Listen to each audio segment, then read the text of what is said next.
औज़ु बिल्लाहि मिनश शैतानिर रजीम बिस्मिल्लाहिर रहमानिर रहीम रब्बि इश्रह ली सदरी वयस्सिर ली अमरी वहलुल उक़्दतम मिन लिसानी यफ़क़हू क़ौली। अस्सलामु अलैकुम वरहमतुल्लाहि वबरकातुहू। ನಾನು ಮುಸ್ಲಿಂ ಹೇಗಾದೆ ಅನ್ನೋದು ಒಂದು ಅನುಭವನ ನಿಮ್ಮ ಮುಂದೆ ಇಡ್ತೀನಿ. ನನ್ನ ಕನ್ನಡ ಸ್ವಲ್ಪ ಬ್ಯಾಂಗ್ಳೂರು ಕನ್ನಡ ಅಷ್ಟೊಂದು ಸ್ಪಷ್ಟವಾಗಿರೋಲ್ಲ ನಿಮ್ಮ ಮ್ಯಾಂಗ್ಳೂರಿಗೆ ಥರ, ಸ್ವಲ್ಪ ಅಡ್ಜಸ್ಟ್ ಮಾಡ್ಕೊಬೇಕು ನೀವು. ನನ್ನ ಪರಿಚಯ, ನಾನು ಹುಟ್ಟು ಬೆಳೆದಿದ್ದು ಒಂದು ಬ್ರಾಹ್ಮಣ ಫ್ಯಾಮಿಲಿಯಲ್ಲಿ.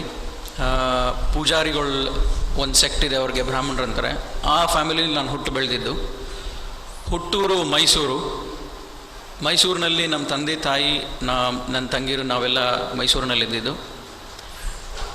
ಒಂದು ವರ್ಷಕ್ಕಿಂತ ಕಮ್ಮಿ ನಾನು RSSನಲ್ಲಿ ಕೂಡ ಇದ್ದೆ. ಆಮೇಲೆ ತುಂಬ ಚಿಕ್ಕ ವಯಸ್ಸಿನಲ್ಲೇ ನಮ್ಮ ಬ್ರಾಹ್ಮಣ ಜಾತಿಯಲ್ಲಿ ಒಂಥರ ಮುಂಜಿ ಅಂತ ಮಾಡ್ತಾರೆ, ಯಜ್ಞೋಪವೀತ ಹಾಕ್ತಾರೆ. ಅದು ತುಂಬ ಸಣ್ಣ ವಯಸ್ಸಿನಲ್ಲಿ ನನಗಾಗಿತ್ತು. ನಾನು 10ನೇ ಕ್ಲಾಸ್ ಮುಗಿಸಿ ಆದ ನಂತರ ನಮ್ಮ ಫ್ಯಾಮಿಲಿಯವ್ರು ಡಿಸೈಡ್ ಮಾಡಿದ್ರು ನಾವು ಬೆಂಗಳೂರಿಗೆ ಹೋಗೋಣ ಅಂತ. ಬೆಂಗಳೂರಲ್ಲಿ ಸ್ಟಡೀಸ್ ಚೆನ್ನಾಗಿರುತ್ತೆ ಅಂದ್ಬಿಟ್ಟು ನಮ್ಮನ್ನ ಬೆಂಗಳೂರು ಕರ್ಕೊಂಡು ಹೋಗೋಣ ಅಂತ ನಿರ್ಧಾರ ಮಾಡಿದ್ರು. ನನಗೆ ಮೊದಲಿಂದಲೇ, ನಾನು ಚಿಕ್ಕವನಾಗ್ಲಿಂದಲೇ ಮುಸ್ಲಿಮ್ಸ್ ಕಂಡ್ರೆ ತುಂಬ ದ್ವೇಷ, ತುಂಬ ಕೋಪ. ಯಾಕಂದರೆ ಅವ್ರ ವರ್ತನೆ, ಅವ್ರ ಬಿಹೇವಿಯರು, ಅವ್ರ ಇರೋ ಒಂಥರ ಕ್ಲೀನ್ಲಿನೆಸ್ಸು ನೋಡಿ ನನಗೆ ಒಂಥರ ಕೋಪ ಬರ್ತಾಯಿತ್ತು ಮುಸ್ಲಿಮ್ಸ್ ಕಂಡ್ರೆ. ನಾನು ಕನಸಿನಲ್ಲೂ ನೆನೆಸಿರಲ್ಲ ನಾನು ಒಂದು ದಿವಸ ಈ ಥರ ನಿಮ್ಮ ಮುಂದೆ ನಾನು ಮುಸ್ಲಿಮ್ ಹೇಗಾದೆ ಅಂತ ನಾನು ಅನುಭವ ನಿಮ್ಗೆ ಹೇಳ್ತೀನಿ ಅಂತ. ತುಂಬ ದ್ವೇಷ, ಇವ್ರ ಕಂಡ್ರೆ ತುಂಬ ಕೋಪ, ನಮ್ಮ ದೇಶನ ಹಾಳು ಮಾಡೋಕ್ಕೆ ಮುಸ್ಲಿಮರು ಬಂದಿದ್ದಾರೆ ಅಂತ ಒಂಥರ ದ್ವೇಷ ಆಯಿತು ಅವ್ರ ಮೇಲೆ. ಇದು ನನ್ನ ಬ್ಯಾಕ್ಗ್ರೌಂಡು. ಆಮೇಲೆ ಈ ಮೊದಲನೇ ಮುಸ್ಲಿಮ್ಸ್ ನಾನು ಹೇಗೆ ಮೀಟ್ ಮಾಡಿದೆ ಅಂದರೆ, ನಾವು ಬೆಂಗಳೂರಿಗೆ ಬಂದಾಗ ನಮ್ಮ ತಂದೆ ತಾಯಿ, ನಮ್ಮ ರಿಲೇಟಿವ್ಸ್ ಎಲ್ಲ ಸೇರಿ ಒಬ್ಬ ಮುಸ್ಲಿಂ ಅಂಗಡಿಯಲ್ಲಿ ಸ್ವಲ್ಪ ಬಂಡವಾಳ ಹಾಕಿದ್ರು. ಜೊತೇಲಿ ಬಿಸ್ನೆಸ್ ಮಾಡೋಣ ನಾವು ಜೊತೇಲಿ. ಬೆಂಗಳೂರಲ್ಲಿ ಬರೀ ಕೆಲಸ ಮಾಡಿ ದುಡಿದ್ರೆ ದುಡ್ಡು ತುಂಬಾ ಕಮ್ಮಿ ಆಗುತ್ತೆ ಅಂತ ಅವ್ರು ಶುರು ಮಾಡಿದ್ರು. ಆಮೇಲೆ ಏನಾಯ್ತು ಅಂದರೆ, ಆ ಬಂಡವಾಳ ಹಾಕಿರೋದನ್ನು ಯಾರು ಮನೇಲಿ ನೋಡ್ಕೊಬೇಕು, ಅದನ್ನು ನೋಡ್ಕೊಳ್ಳೋಕ್ಕೆ ನಾನು ದೊಡ್ಡ ಮಗಾಗಿ ಮನೇಲಿರೋ ನಾನೇ ನೋಡ್ಕೊಬೇಕು ಅಂತ ನಮ್ಮ ತಂದೆ ತಾಯಿಯವರು ನನಗೆ ರಜಾ ಇರಬೇಕಾದ್ರೆ ನೀನು ಆ ಅಂಗಡಿಗೆ ಹೋಗ್ಬಿಟ್ಟು ನಮ್ಮ ಬಂಡವಾಳ ಏನಿದೆ ಅದನ್ನು ನೀನು ನೋಡ್ಕೊಬೇಕು ಅಂತ ಫೋರ್ಸ್ ಮಾಡೋರು. ಆದರೆ ನನಗೆ ಇಷ್ಟ ಇರಲಿಲ್ಲ. ನಾನು ಹೇಳ್ತಾ ಇದ್ದೆ, ನಾನು ಎಲ್ಲಿ ಬೇಕಾದ್ರೆ ಕೆಲಸ ಮಾಡ್ತೀನಿ, ಆದರೆ ಈ ಮುಸ್ಲಿಂ ಅಂಗಡಿಯಲ್ಲಿ ನಾನು ಕೆಲಸ ಮಾಡೋಕ್ಕಂತೂ ಇಷ್ಟ ಇಲ್ಲ. ಏನು ಬೇಕಾದ್ರೆ ಮಾಡ್ತೀನಿ, ಬೇರೆಯವ್ರ ಹತ್ರ ಹೋಗ್ತೀನಿ, ಈ ಮುಸ್ಲಿಮ್ಸ್ಗಳ ಜೊತೆ ಹೋಗೋಕ್ಕೆ ನನಗೆ ಇಷ್ಟ ಇಲ್ಲ ಅಂತ ಹೇಳ್ತಾ ಇದ್ದೆ. ನಮ್ಮ ತಂದೆ ತಾಯಿ, ನಮ್ಮ ಅತ್ತೆ ಮಾವ ಅವರೆಲ್ಲ ತುಂಬ ಇಂಪ್ರೆಸ್ ಆಗಿದ್ರು ಈ ಮುಸ್ಲಿಂ ಅಂಗಡಿ ಓನರಿಂದ.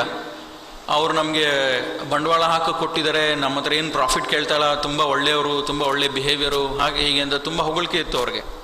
ಆದರೆ ನನಗೆ ಕೋಪ, ನನಗೆ ಮುಸ್ಲಿಮ್ಸ್ ಕಂಡ್ರೆ ಆಗಲ್ಲ, ನಮ್ಮ ಮನೇಲಿ ದಿನ ಇವ್ರದೇ ಮಾತಾಗ್ತದೆ ಅಂತ ಒಂಥರ ಕೋಪ ಇರ್ತಾಯಿತ್ತು. ಆಮೇಲೆ ಮೊದಲನೇ ವರ್ಷ ನಾನು ತಪ್ಪಿಸ್ಕೊಂಡೆ, ಕೆಲಸಕ್ಕೆ ಹೋಗಲಿಲ್ಲ ನಮ್ಮ ಬಿಸ್ನೆಸ್ ನೋಡ್ಕೊಳ್ಳೋಕ್ಕೆ. 2ನೇ ವರ್ಷ ನಾನು ಕಾಲೇಜ್ ಜಾಯ್ನ್ ಆಗೋಕ್ಕೆ ಮುಂಚೆನೇ ರಜದಲ್ಲಿ ನೀನು ಹೋಗಬೇಕು ಅಂತ ತುಂಬ ಫೋರ್ಸ್ ಮಾಡಿದ್ರು ಮನೇಲಿ, ತುಂಬ ಬೈದರು. ಸರಿ, ಮನೆಯವ್ರು ಇಷ್ಟೊಂದು ಬೈತಾ ಇದ್ದಾರೆ, ನಾನು ತಪ್ಪಿಸ್ಕೊಳ್ಳೋಕ್ಕಾಗಲ್ಲ ಅಂತ ಶುರು ಮಾಡಿದೆ ಅಲ್ಲಿ ಹೋಗೋಕ್ಕೆ.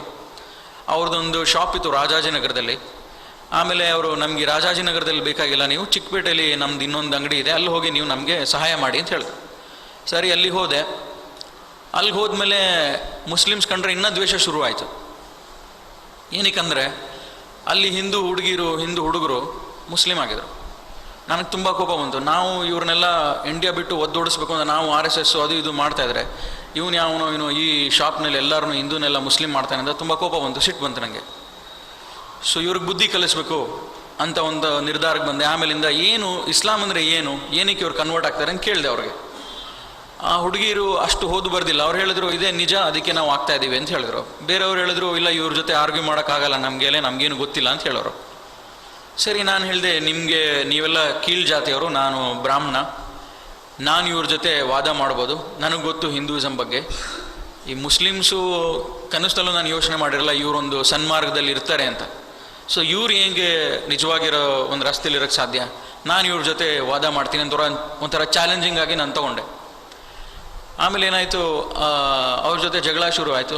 ಓನರ್ ಇರಲಿಲ್ಲ, ಓನರ್ ಬಾಂಬೆಗೆ ಹೋಗಿದ್ರು. ಆ ಹುಡುಗರು ಮ್ಯಾನೇಜರ್ ಒಬ್ಬರಿದ್ರು. ಮಾಡ್ತಾಯಿದ್ವಿ ಮನೇಲಿ, ಮುಂಜಿ ಆಗಿತ್ತು, 3 ಸಲ ಪೂಜೆ ಎಲ್ಲ ಮಾಡ್ತಾಯಿದ್ವಿ.